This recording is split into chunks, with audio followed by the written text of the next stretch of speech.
And while Greg is pulling his presentation up, I will just note there had been some discussion. We have, I think, 2 members of the public that have joined us that are not currently board members or consultants. And just for folks to be thinking about the format for next year's meeting, this was legislation that was passed this legislative session and went into effect right afterwards. And so we scheduled these town halls when we could fit them into schedules, which were already packed full for the fall because we had to, just to keep the boards in legal compliance. But the goal of these meetings are to be more of a town hall format. So we would prefer to have the consultants talking to members of the public rather than members of the board. Not that we don't love the board members, but the purpose is to get members of the public to attend. So at your annual meetings, we will be setting the meeting for this for next year. There is no requirement that it is held in the 3rd, 4th quarter of the year. It could be held at a time that's slower for everybody. So just something for the boards to be thinking about as for the format for next year. It could also be held in the evening or weekends, as much as I don't like to volunteer to work during those times. I know that the goal here is to get the word out to members of the public. So I just wanted to put that out there for the board members' benefit to be thinking about for future meetings when we set next year's town hall.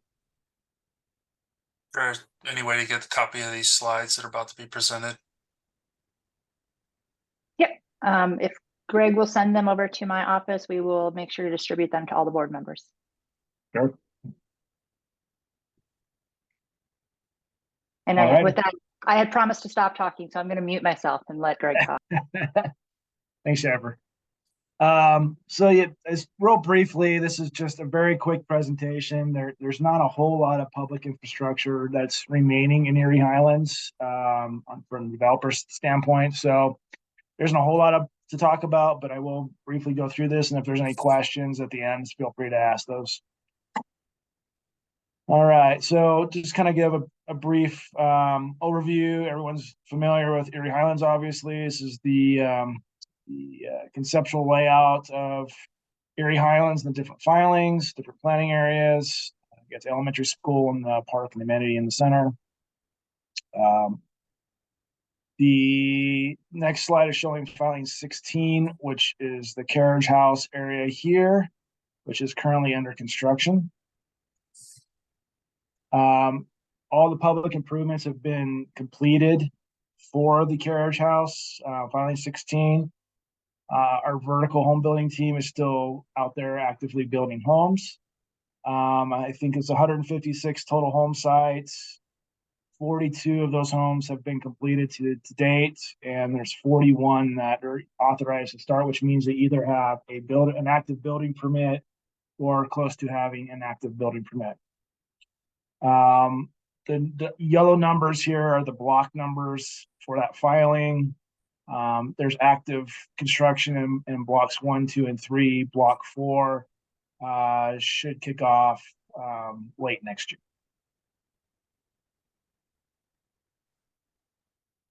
The next 2 areas are what we call filing 17 and 18, and I apologize, the numbers on here are reversed. The town of Erie actually reversed the filing numbers on this not too long ago. So this is actually 17 up here, which is a commercial parcel, and then 18 is down here, which is future townhomes. Both of those are currently in entitlements with the town of Erie. We don't have final entitlements from them yet. There hasn't been a public hearing on those yet. So those are still in the works. For both of those 2 filings, there would obviously be public infrastructure that would be completed. Filing 17, the infrastructure is all interior to the filing. So you're looking at local roads, landscaping, storm drainage, utilities, that sort of thing. Filing 18 would most likely be sold off to a commercial developer. And it's, I believe, currently in District 5. So I don't know if there would be any bonds issued for that. It might be, the developer might not use the Metro District. I'm not sure how that would play out. But if there are some public infrastructure requirements for that area shown on this next slide here. The interior improvements. And also there's a signal that would be required at Glacier and Erie Parkway that the commercial developer would have to fund and install. And that is all I have. I told you to be quick. Is there any questions? For the townhome area, looking at that, what additional improvements would be done and supported through the O&M budget for that area? Like what, I'm kind of trying to see it a bit. Seems like there's quite a bit of greenway in that space. Is that already been completed and turned over to the districts? Is that still to be built? Like what's happening in that section? You mentioned the townhome section down here. Correct. Yeah, so that none of that's been turned over. It's still owned by Clayton. Like I said, it's still currently an entitlement, so we don't have an approved plan or a plat from the city or town. So it's still preliminary. There is some, I guess what you call open space areas. There is no parks, but there is some open space areas associated with that. And let's see. Currently, the numbers we have from our engineer for estimate costs for just sod, trees, and shrubs, I think we're looking at probably around $150,000, $200,000. Out of that, I don't know how much would be funded or paid for by the Metro District. Don't have those numbers.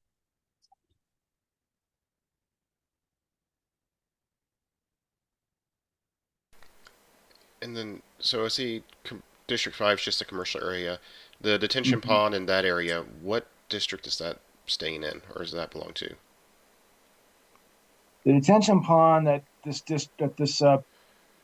parcel is using is already constructed. It's north. It's along Erie Parkway. I believe that was constructed with the filing over here, which was filings. What was that?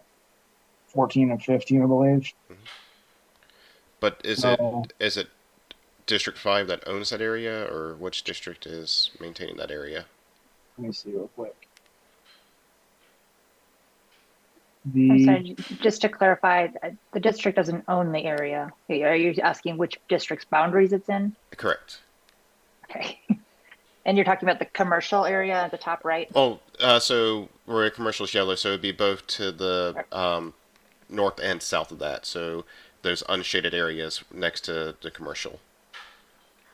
Unshaded next to the commercial. All right, got it. Is that District 3 or District 5, Jennifer? I don't remember. I am bringing up my handy dandy map. District 3. District 3.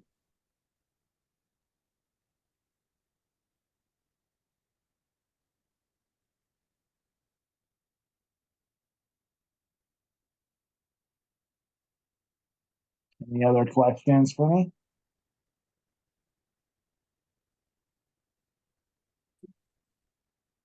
No? All right. Thank you. I will get these slides over and they'll be able to be shared.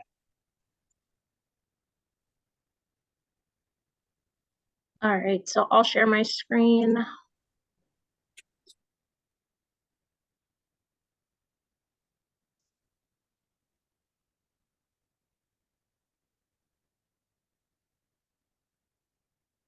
All right, so we're going to start with a summary of the district's outstanding debts.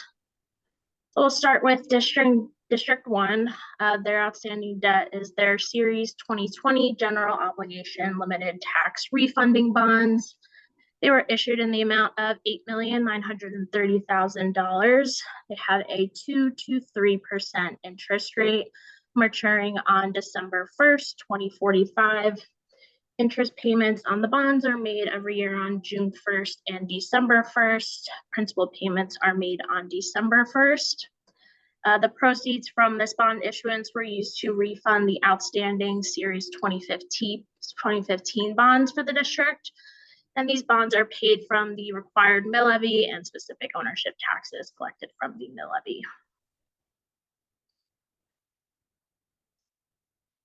there's no questions, I'll go to District 2. The outstanding debt for District 2 starts with the Series 2018A Limited Tax General Obligation Bonds. These were issued in the amount of $11,725,000. They have a 5.25% interest rate maturing on December 1st, 2048. Interest payments are made on June 1st and December 1st every year. Principal payments made on December 1st. The proceeds from this bond issuance were used to fund district public infrastructure, and they are paid from the 50 required mill levy as adjusted, any specific ownership tax collected from that mill levy, and any system development fees collected for the district. And on to our Series 2018B subordinate limited tax general obligation bonds. These were issued in the amount of $1,819,000. They have a 7.625% interest rate maturing on December 15th, 2048. These are structured as cash flow bonds, meaning there are no scheduled payments of principal or interest prior to maturity. If we are paying these, the interest and principal payments will be made on December 15th of each year. Again, these proceeds were used for district public infrastructure, and they're paid from the subordinate required mill levy 50 as adjusted, same specific ownership tax collected, and system development fees. And then still District 2, we have our 2018C Junior Lien Limited Tax General Obligation Bonds issued in the amount of $3,600,000. These bear an 8% interest rate maturing on December 15th, 2052. These are also structured as cash flow bonds.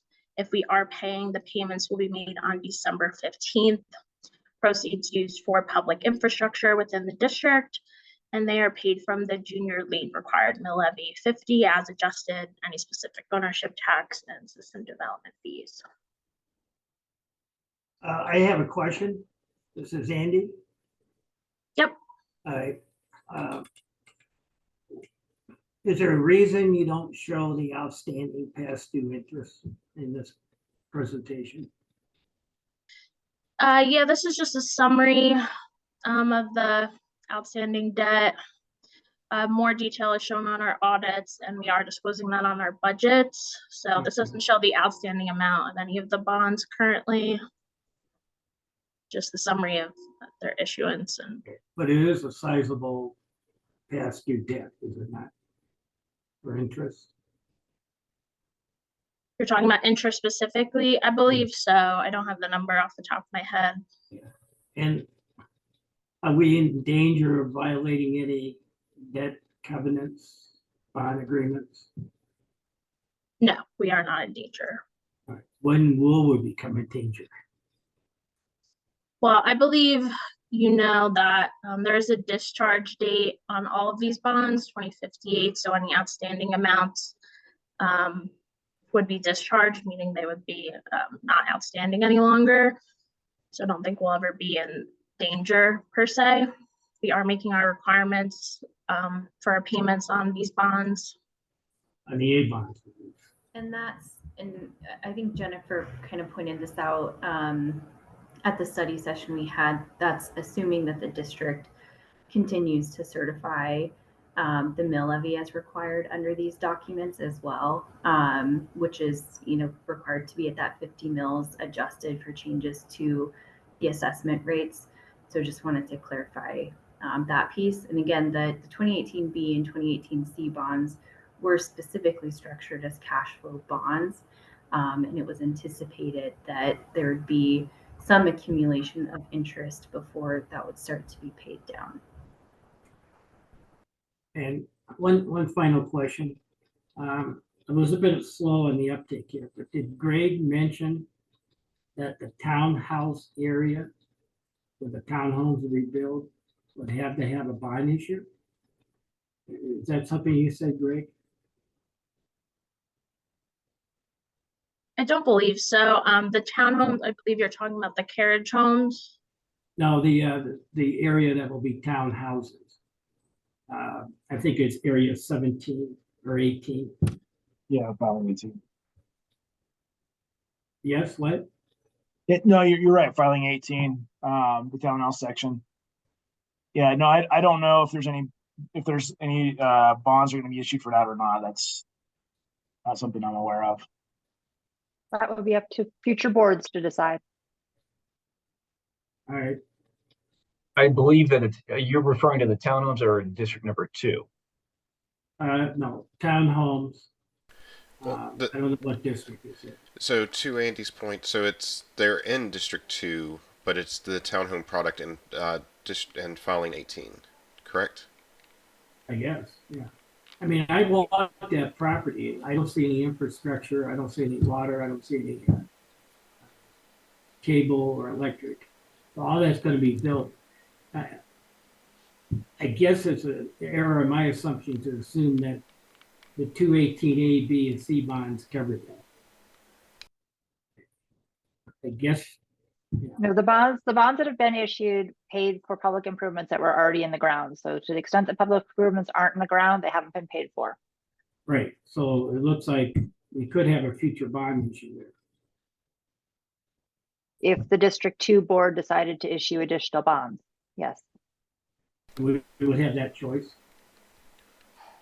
Is the only person that only individuals that can make that choice is the board of directors of the district that would be issuing the bonds. Okay, thank you. I guess, Otherwise, the developer will provide infrastructure to the area. Yes, that's the practical missing piece. Thank you, Brandon.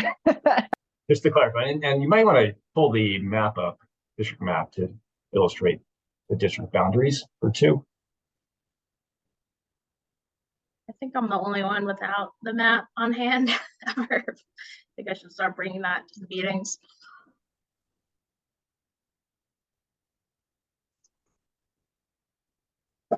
Does someone else want to share their screen to go over the boundaries?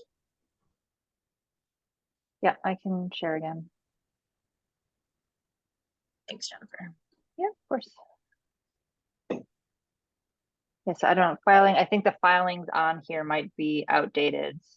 So, but I think the townhomes. The townhomes are where it says filing 16. Of course, Yeah, now it's okay. filing 18, but yeah, that's the area. Yeah, so that's District 2. All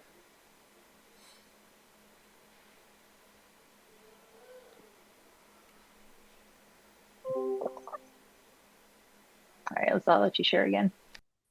Yeah, so I think what Andy's asking, and I think we'd all like to know, since we already have 3 bonds for District 2, and the infrastructure has not been built for filing now 18, is the builder going to cover all the trenching and streets and lights and cable and electrical and sewer, or are we going to have to issue another bond? Because Greg did say something about another bond. And So I think Brandon already addressed that. I think that was what I jokingly said was the practical addition there was yes. I mean, to the extent that property is going to be developed, the infrastructure has to be paid for. In the absence of there being funds from a district available, if the developer wants to develop it, that cost falls back on the developer. And so I think that is the answer to the question. right. Well, that's the So sorry, question. just being mindful of making sure we're sticking to today's agenda. There is sort of a question portion at the end, but I want to make sure that Alyssa can get through her presentation in the hour that we have, just so that we can check the boxes and say we did the whole presentation. And I think we'll maybe hopefully answer some of the outstanding questions at the end.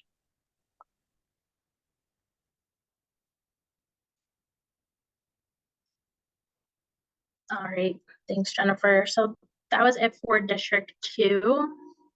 Then we do have outstanding debt in District number 4. This is going to be developer advances. So we have our capital portion of developer advances.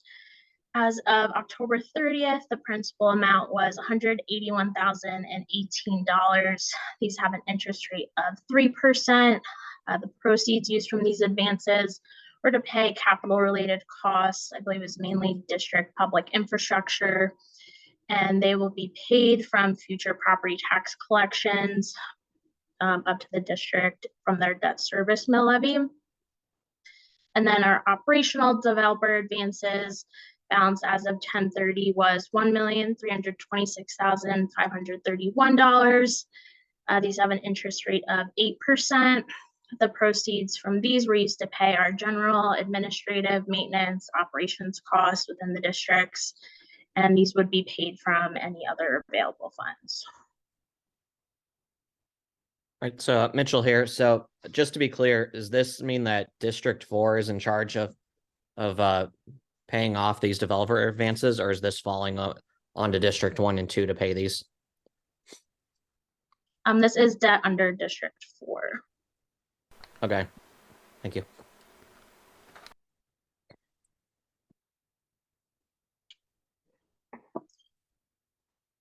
Okay, so that concludes our portion for the outstanding debt. Now we're going to review the unaudited financials for each of the districts. So we'll start with District 1. We have our financials for September 30th. Starting with our balance sheet. In our assets, our first three lines represent the district's bank accounts. As of September 30th, the district had total cash of $725,905. Of this, about $2,200 available in the general fund, and the remaining for debt service. We have our receivable from county treasurer line. This represents the property taxes receivable as of September 30th. We have received these in October. In our liabilities, we do have a due to District 4 amount. This represents the property taxes due to District 4 to cover operations and maintenance costs for the districts under the current IGA. These have all been transferred to District 4. Onto our general fund. Our statement of income and expenditures, where we capture our general and administrative revenues and expenditures. For those who aren't too familiar, our left column is going to be our annual budget for the year, and our middle column is our actual numbers as of September. So in this fund, our main funding source comes from our operating mill levy, our property taxes. As of September, the district has collected about 100% of its property taxes and about 54% of its specific ownership taxes. And then total net revenue is transferred to District 4 for operations and maintenance expenses. It's $337,000. Then onto our debt service fund, where we capture our debt service revenues and expenditures related to the 2020 bonds. So our main funding here comes from our debt service mill levy. And as far as expenses, we did make our first interest payment this year on the bonds in June. We will be making the remaining interest and principal payments in December. Our ending fund balance currently about $727,000. Then our next page is just our property tax schedule for the district. This is the detail of the property taxes collected by month. As I mentioned, we have received almost 100% of our property taxes and about 54% of our specific ownership tax.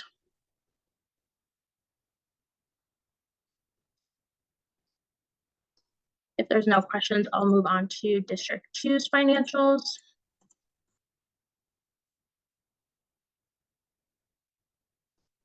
So for District 2, our first four lines represent our bank accounts. As of September 30th, the district had total cash of $1,417,163. Of this, about $961 available in the general fund and the remaining for debt service. Again, our receivable from county treasurer line represents the property taxes receivable as of September. Then we have received these in October.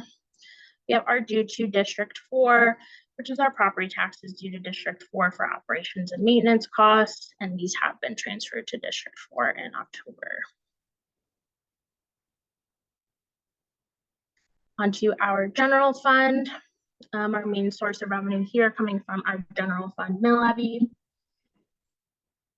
And as of September, we have collected 100% of our property taxes and about 52% of our specific ownership taxes in this district. And same as District 1, total net revenue currently is transferred to District 4, about $195,000 as of September.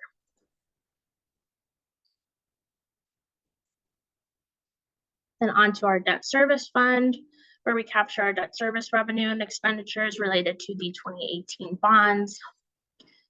Main source comes from our property taxes and specific ownership taxes. We do also receive some system development fees in here. And then again, we did make our first interest payment this year on the 2018 A bonds in June. We will be making the remaining interest and principal payments in December. Our ending fund balance currently is $1,418,000.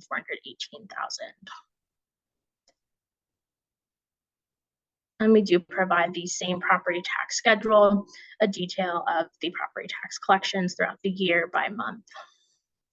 It does look like we received a little bit over 100% so far of our property taxes and almost 52% of our specific ownership taxes.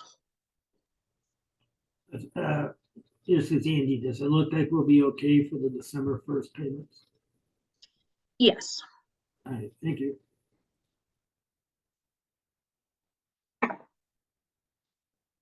All right, so on to District 4.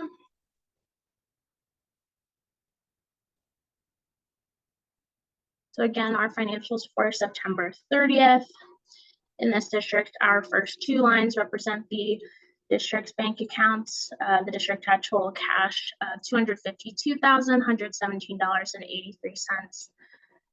Of this, $192,621 available for operations and maintenance, and the remaining for debt service. We do have some accounts receivable line in here, along with the corresponding prepaid assessment lines. Both of those are related to the billing and receipt of our carriage house district fees. So those are in those funds, whether they're receivable or have been prepaid. We have our receivable from county treasurer line. That's the property taxes in District 4 receivable as of September. These have been received.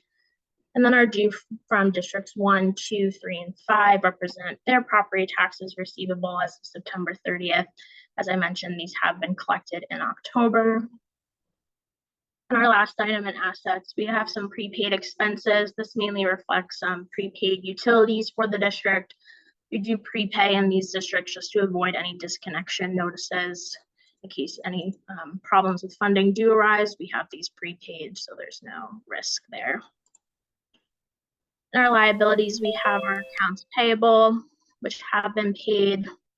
We do have our landscape deposits. These are landscape escrow deposits that ultimately are due back to the residents as they fulfill their landscape requirements, so that we record these as a liability. If there's no questions, I'll go on to the general fund. Do we have a breakdown of those prepaid expenses, like which utilities are prepaid and for how long? I do have a schedule, yes. So it's mainly electricity, water. I believe those are the main ones, but I do have a schedule, yes, if you guys want to look at those. I think it'd be helpful just to kind of see where the utilities are, what the biggest uses. Is it broken down by use areas, so like clubhouse versus grounds watering, things like that, or is it just general to the payer? Yeah, we do break it out. There's certain accounts within just general utilities, and then we have a line for clubhouse utilities, and we know which accounts fall under each. So that's something we can distribute after the meeting.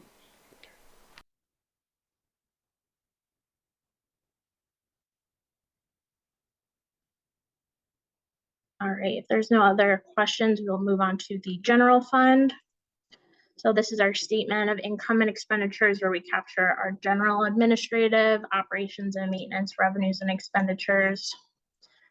So as far as revenue, our main funding, I would say, comes from our transfers from districts 1, 2, 3, and 5, along with the district's property taxes, which they have collected about 99% of its property tax and 54% of its specific ownership tax.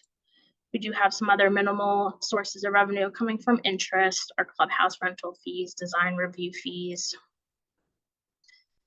And then we do have, it is shown a little bit lower, our other financing sources. Developer advance has been budgeted for 2023. We have not received it as of September, but we have requested it in October. So we plan to receive that. As far as expenses go, there are various line items that have varied from our original budget. We do show our expenses in multiple sections. So I'll start off with our general and administrative. I think really the ones to point out. Legal is definitely coming in higher than what we budgeted. This would be due to the litigation between the districts, the special counsels engaged. And No litigation. No litigation. sorry, Special no, counsel engagement. just special counsel engagement. Sorry. Thanks, Jennifer. Okay. And, miscellaneous as well is coming in over much higher. This is due to mainly from management working on the quantification projects between districts 1 and 4. As far as operations and maintenance, utilities is coming in a bit higher than budgeted. Otherwise, we have a lot of line items coming in at 0. I believe this is mainly to cover the higher general and administrative costs this year. Then on to our clubhouse operations. I would say the same note, nothing too out of the ordinary, although we do have the same, a few line items coming in at 0. And then our pool operations, mainly consistent with our budget, other than the hot tub maintenance. I believe there were some unforeseen repairs that were required this year, so we did add this line item this year. So, to my knowledge, the hot tub and the maintenance for that was being paid for by the builder sales team. Did we have a line item showing that the builder was paying that fee and cost? So there's no line item in our budget since this budget was finalized back in January of this year. But we are aware of this, and as the full costs come in, we will be making a request to the developer for those costs. So were these then paid out of district funds before we had costs covered by the builder? Currently, yes. I don't think we have, I believe Jared corrected me, I think most of our costs are coming in November for this, the hot tub maintenance. Yeah, that's correct. And then just from my understanding, it's not just the maintenance, but also the utilities used to power the hot tub. Was that also being covered by the developer? So water, electricity, all that fun? I don't believe so, unless someone knows otherwise. Yeah, that was the arrangement. Okay, then yes. Okay. So yeah, if you need to, parse out the utilities related to that extended hot tub, that was the understanding. Yes. Thanks. I'll make sure that that's in the request, any utilities. Yeah, just since utilities I know did budget or come out higher than expected, but also when the budget was made, it was the expectation that the hot tub wouldn't be open. So electricity and water for that weren't accounted for in this year's budget.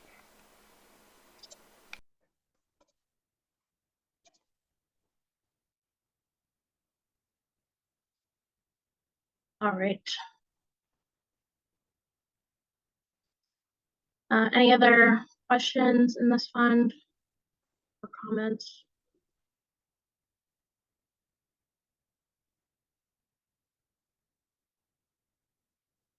All right, so we'll move on to our carriage house fund. So this is the fund that records our revenue and expenses in connection to the carriage homes community. Our main funding source comes from the carriage house district fees. I believe it's $99.86 per month. As far as our expenditures, most of them are tracking in line with the budget. I would say the one to point out is landscape maintenance is coming in a little bit close to our budget as of September. As a whole, expenditures are coming in lower than budgeted. We have spent about $54,000, which is about $34,000 less than our budget of $87,978. Currently, our district fees are coming in a little bit lower than our expenditures, and we have requested a developer advance to cover our outstanding bills that need to be paid. Has there been any additional fee studies that have happened for the carriage home fee? I know right now it's the $99, but we're hearing from residents in those areas that they don't feel like the services they're getting are meeting their needs. And I'm just wondering if that fee is enough to cover what the requested needs of the customers over there are. I don't believe there's been any like fee study refresh. I believe the town does have a limit on the fees. I believe that's why they're a little bit lower. I don't know if Jerry or Brandon want to speak more to that. Yes, the town has limited the fees to that amount.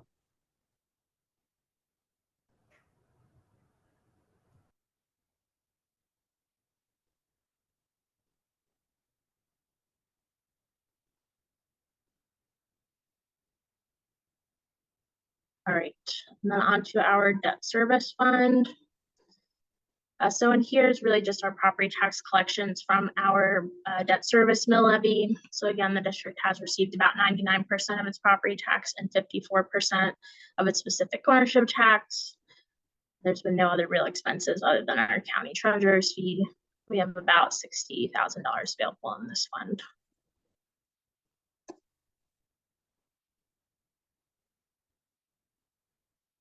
And then our next few pages are going to be our property tax schedules for District 3, 4, and 5. So you may have mentioned, or you may have noticed, we don't prepare financials for District 3 and 5, mainly because they are just collecting property tax revenue that goes directly to District 4. So this really just shows the details of the property taxes collected in District 3, and this total net amount is just transferred to District 4. So District 3 has collected about 99% of its property taxes, about 52% of its specific ownership tax. Our next schedule would be the detail for District 4. And then for District 5, again, same as District 3, this net revenue of about $6,000 is transferred to District 4. They have collected about 98% of their property tax and about 54% of their specific ownership tax.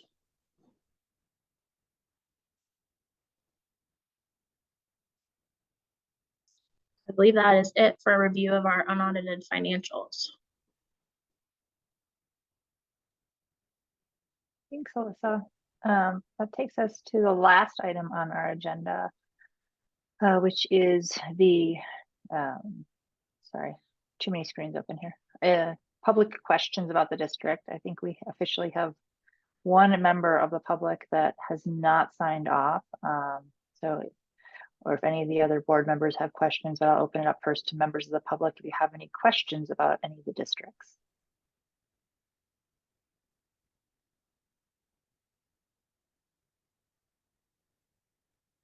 All right, then I'll open it back up to board member questions. I didn't mean to cut off discussion earlier. I just wanted to be mindful of time and making sure we could actually get through all the district's presentations. So if there were remaining questions that you didn't get out, please feel free to ask them now.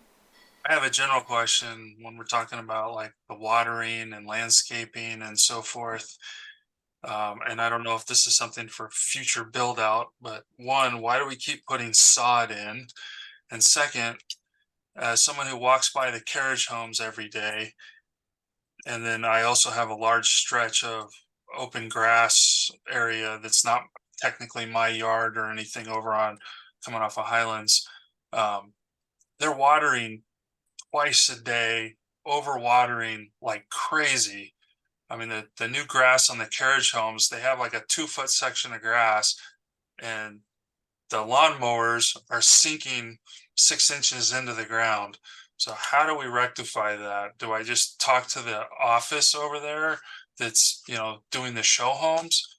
Because it seems to me we're wasting a ton of money on water for sod, and then we're overwatering. Because I mean, even the wild grass area is getting watered twice a day, every day, all through the summer. And that's insane waste of water, especially in Erie, where we have the highest water bill in the state. So how do we fix that? Because that doesn't seem like it's a board controlled thing. Jerry, are you familiar with the area that's being discussed? Yeah, I mean, typically when the developer builds those products and installs the landscaping, they're the ones that set the water programming, and they also pay the water bills. So you wouldn't experience, those water bills through the district until those products are accepted by the district, in which case the district contractor would dial back the watering schedule once it's watered in and established.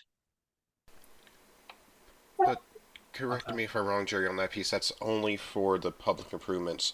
For, as Keith mentioned, the carriage home properties where it's being done through District 3, are those being funded directly from the fees associated to the carriage home owners directly as soon as they close? Like, how is that being done? Or is there still a 1-year warranty process that builder pays those fees? There's still a 1-year warranty process, is my understanding. So the builder still pays for those utilities. So we shouldn't have paid any utility. I'm trying to remember, when did the first carriage home area start closings? Has it been a year already? I don't have that right off the top of my head. Okay. Yeah, I'd want to see that piece because, I mean, as Keith was missing, it definitely seems we want to make sure that the landscaping contractors, as we do take those in and have it using our resources wisely, would definitely be something we want to identify, especially with the budgeting constraints that we have been looking at. Yep. I don't want to confuse this more, but I think there's two separate pieces here, right? There's the kind of public improvement areas of the carriage home, like the end caps of the streets that are, being irrigated with district funds. But even though the grass areas in front of the carriage homes are being maintained by that carriage home fee, the water that waters those yards is coming from the individual homeowners, because I'm deducing that from the communications I've seen from the Metro District about blowouts of those sprinklers. It's individual homeowner sprinkler systems that are doing. So I think it's a conversation that needs to be had with the individual homeowner to avoid that water usage. Copy. And then like part of that is also to the now going to be filing 18, where they mentioned we're going to be, putting sod and stuff in. I'm just wondering if we can get away from sod and doing them, considering this is a high desert. If we can get away from sod and start putting in a little more natural vegetation, wild, where we don't have to waste drinking water on grass, or even, putting in sprinkler systems, period, in the non-individually owned yards.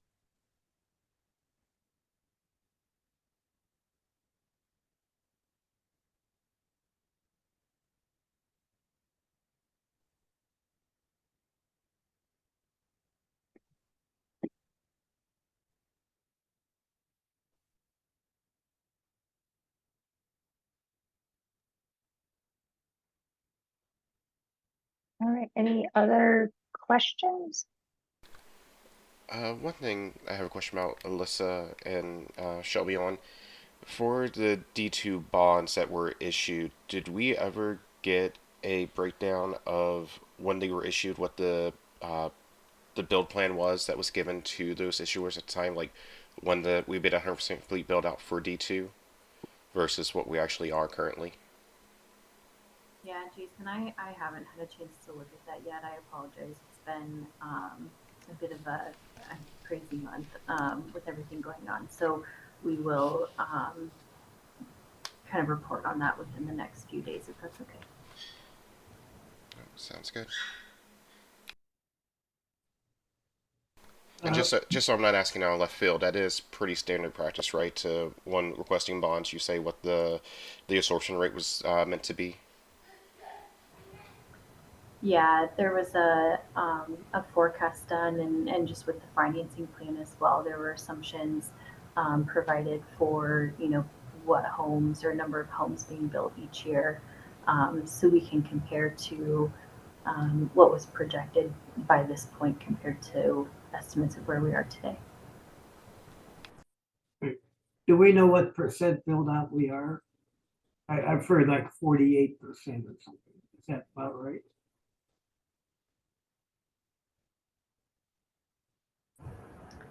I don't know that number off the top of my head. but can follow up on that. Is there any potential liability from a bond perspective if you're behind in the build out? No, Other than to be penalized at refinancing stage of it.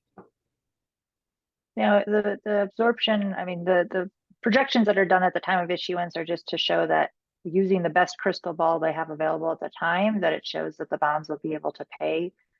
The risk in municipal bonds or special district bonds is with the bond holder. So if the build out doesn't happen as fast, that just means that the assessed value is not going to raise as quickly, and the required mill levy is not going to yield the number of dollars that they believed it was. But as long as the district is assessing the required mill levy, collecting the property taxes and paying those property taxes to the bonds, even if it doesn't meet what was projected, the district is fine. All right, thank you. Yep. All right. With that, if there isn't anything else, we will go ahead and adjourn the town hall meeting here at 2:50 p.m. We do have a District 2 and 4 meeting following at 3 o'clock. So I'm just going to keep this Zoom open and mute myself and take a step away for a few moments, and I'll be back at 3 o'clock.